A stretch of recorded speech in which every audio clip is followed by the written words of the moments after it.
شروع کرتا ہوں اللہ تعالیٰ کے نام سے جو بڑا مہربان اور نہایت رحم والا ہے۔ حضرت جابر رضی اللہ تعالیٰ عنہ کہتے ہیں کہ رسول اللہ صلی اللہ علیہ وسلم نے فرمایا، جب قیامت کے دن سے لوگوں کو ثواب دیا جائے گا جن کی دنیا میں آزمائش ہوئی تھی، تو اہل عافیت خواہش کریں گے کہ کاش دنیا میں ان کی کالے قینچیوں سے کتری جاتی۔ حضرت ابو ہریرہ رضی اللہ تعالیٰ عنہ بیان کرتے ہیں کہ رسول اللہ صلی اللہ علیہ وسلم نے فرمایا،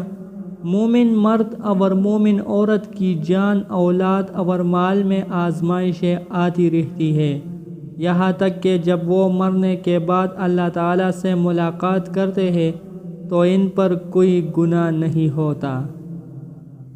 پیارے دوستو،